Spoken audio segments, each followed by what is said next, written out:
Spectacle éblouissant, moment d'éternité, un pari réussi. Pour une fois, tous les critiques et tous les publics sont unanimes. L'exceptionnelle qualité du Cirque du Soleil réussit même à faire oublier aux amateurs de fauves et d'ours savants qu'il n'y a pas d'animaux dans ce cirque New Wave, comme on le qualifie parfois. Ils ont réinventé le cirque, dit-on encore. Conçu par la troupe des échassiers de la baie lors de la défunte fête foraine de Baie-Saint-Paul, le Cirque du Soleil est né avec Québec 84.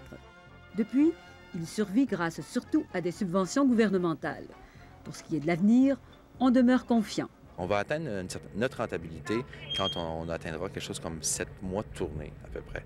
Et on dit qu'on va y arriver dans un certain temps. Et d'ici là, les gouvernements nous laissent entendre qu'ils sont prêts à nous aider encore. L'accueil exceptionnel que leur réservent les Québécois depuis 10 jours les a quelque peu pris par surprise. On s'attendait à un succès relatif, je dirais, mais pas au point d'avoir nos salles remplies tout le temps comme ça.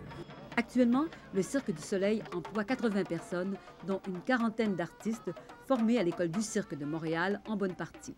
Par ailleurs, l'administration a pignon sur rue à Québec. L'an prochain, on présentera des spectacles jusqu'à Vancouver. Pour le moment, on demeure prudent et on refuse de brûler les étapes. Mais il ne serait pas étonnant que l'on entende bientôt parler d'une tournée européenne pour le jeune et le premier cirque du Québec.